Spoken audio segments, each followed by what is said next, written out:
Hello guys, welcome back. In this Jetpack Compose tutorial, we'll learn about state using text field, which is similar to edit text but different. We will create a simple login UI and explore the concept of unidirectional data flow. So without further ado, let's get started. Now let's create here a simple login UI. And in order to do that, we have to create our screen. So we are going to create here a new composable, and we are going to call this my screen. And inside this my screen here, we can pass in a column. Now we're going to use this column layout in order to structure our layout. So we have to create a text field. And since we are going to create two text fields, we can create a new composable that is going to hold up all of our text fields so that we can have a reusability of our composable. So let's create here a new composable, and we are going to call this my text field.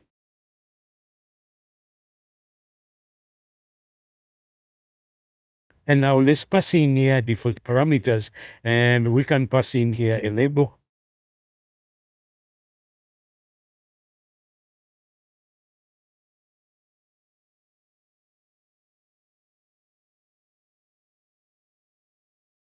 And now we can create here an outlined text field. And we can pass in here value, and here we have to provide a lambda function. Now we can create here a label, and this label takes in a lambda. So we can pass in, for example, here a text, and this label is going to be similar to a hint, which we used in an edit text. So inside here, we have to pass that label, which we have created. And also we can create here the video transformation. And we have to take this visual transformation, which we have created here in our parameter, and pass in the keyboard options. So we can use these values in order to structure our text field differently. So for example, we want to create a place for our password, so we can use these keyboard options. Now this is ready to use. We can come here in our composable, and we can call this my text field. And we can pass in here our label. For example, here we can pass here username. And we can call this my screen inside here.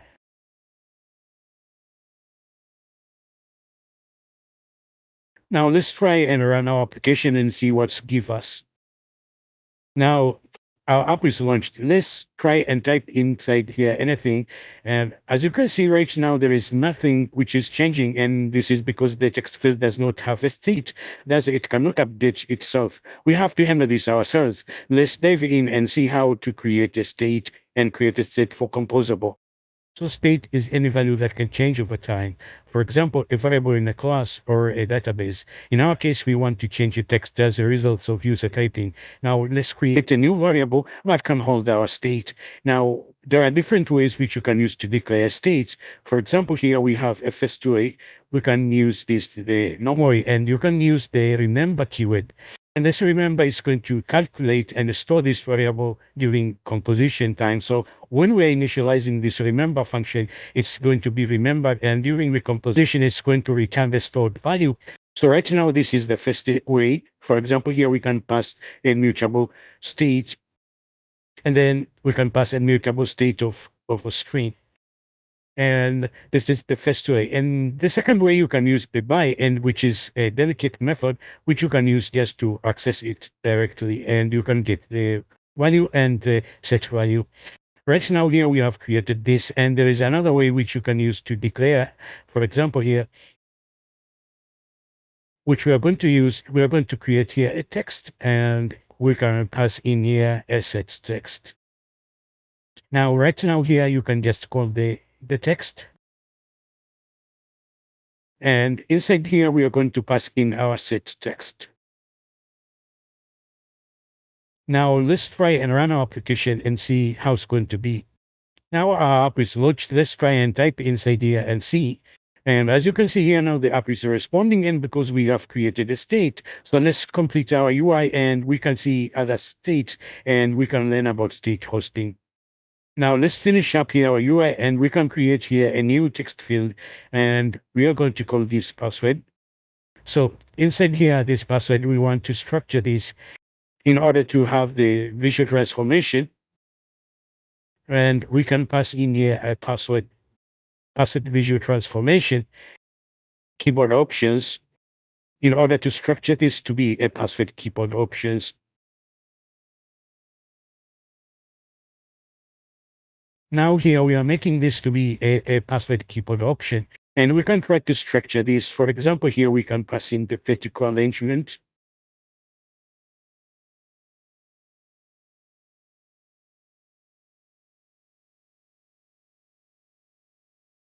And also here we can create a button.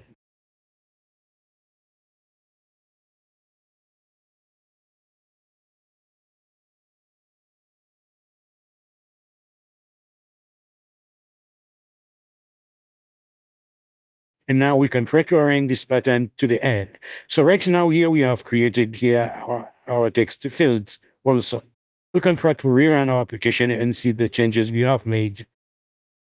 Now our app is launched. As you can see here, we have this two text field and a button. So we want to make this button that if there is nothing inside here to be disabled. And right now, as you can see here, we can just type in, and this password, we have transformed this to just a blank password. As you can see here, password UI.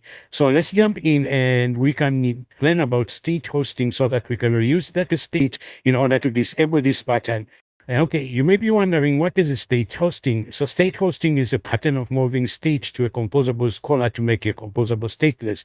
Now, right now here, our text, this my text field is a state for composable because it understands that the state now is changing or anything else. So we want to move this state up here.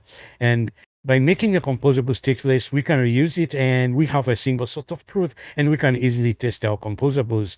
So this is the best practice of moving this state upward here. And this pattern where state flows down and events goes up is called a unidirectional data flow. So right now here we have an event. For example, this event originate outside our application. For example, a user is typing. So this is an event, and this event is falling from this my text field and going here to my screen. And this my screen is going to bring down the state and give it to this my text field. And this is called the unidirectional data flow. So we are going to see this also in more details when we use a ViewModel. Now, so in order to make this composable stateless, we have to introduce two arguments up here. And we are going to call this value. And this is going to have a string. And also we can add here on value changed. And this one is going to take up a string and return a unit. And as you can see here now, in a place of this, we can use a value. And inside here, we can use the on value changed. And now we can just remove this state and bring it to the caller here. So right now, what we are doing here, we are creating a stateless composable. So inside here, our composable now is stateless, and we have performed the state hosting. And now, for example, here we can pass in our text.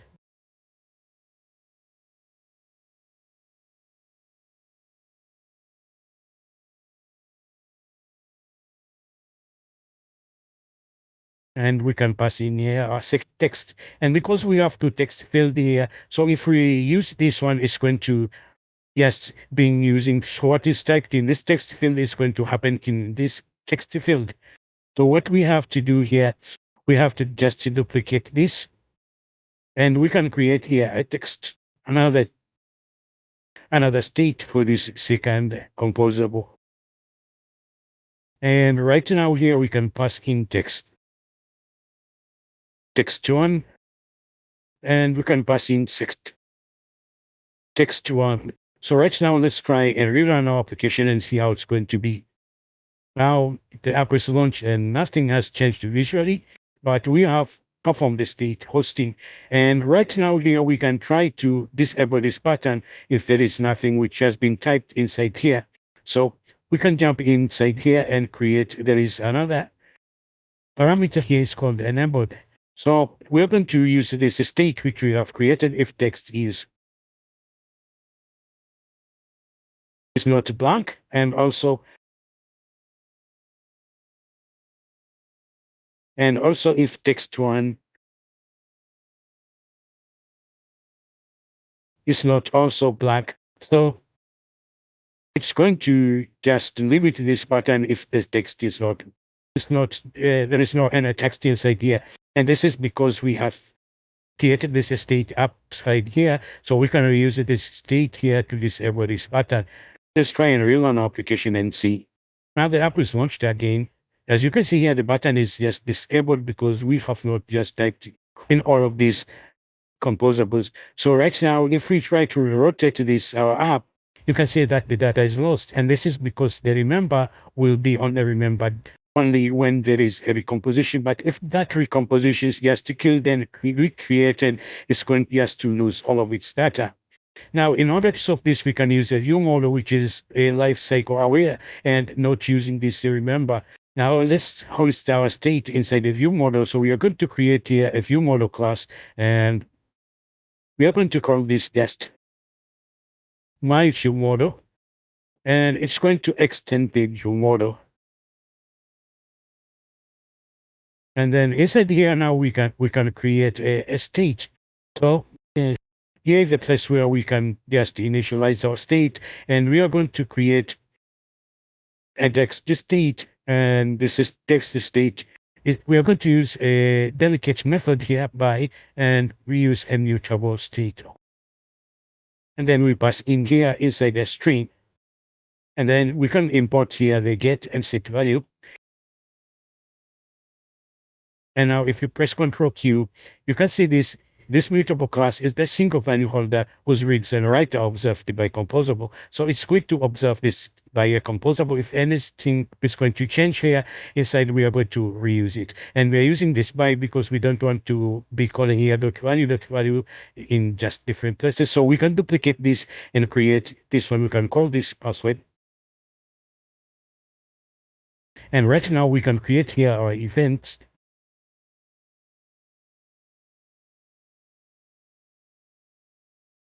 So we are going here to call this on text to change, and it's going to create here a new string.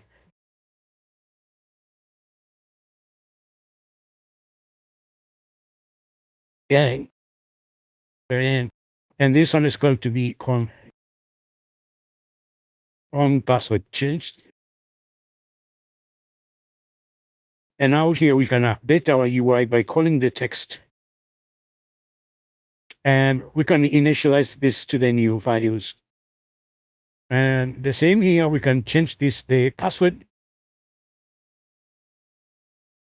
and initialize this to new value.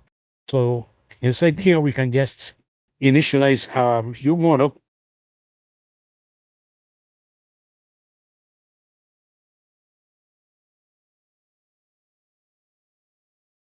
And now we can make this here a ViewModel parameter.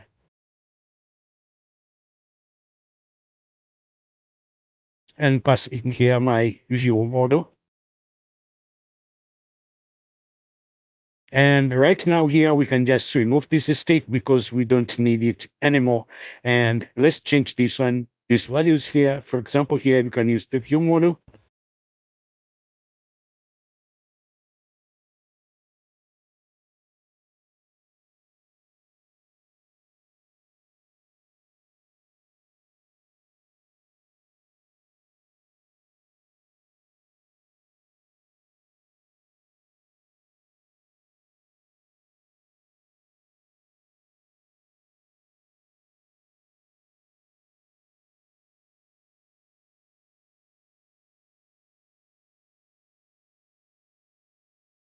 So now let's try and rerun our application and see what's going to be displayed. So our app is launched and there is nothing which has changed visually.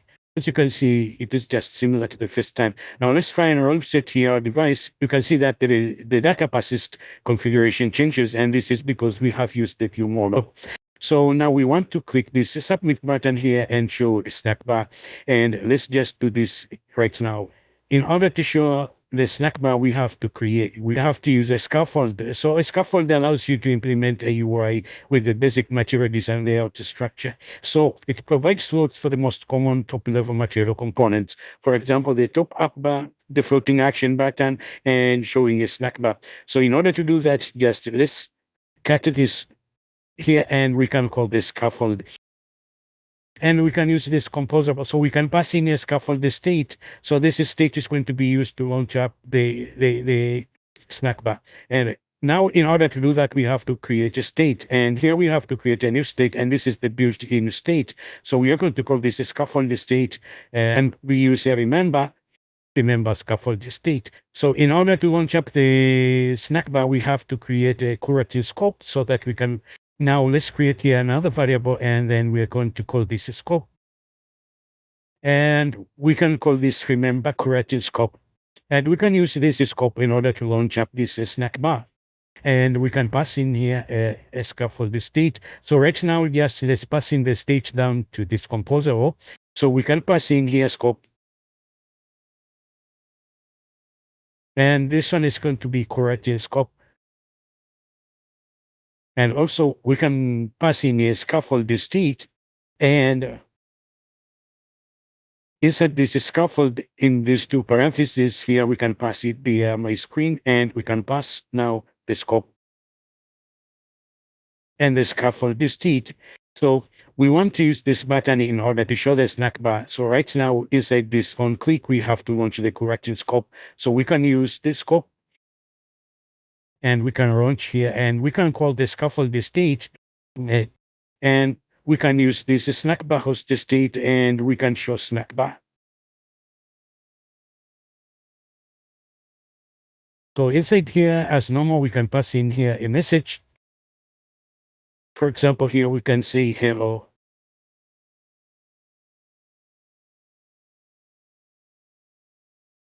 Now we can launch here our application, because now we have shown our snack bar by using this. So let's try and rerun our application and see what's the output. Okay, now let's test if our app is going to show a snack bar. Write the name, would lab, and provide a password. Now let's call submit. Yes, as you can see here, it has provided the snack bar, and then it's going to disappear on time. So for now, let's leave it here. See you in the next video.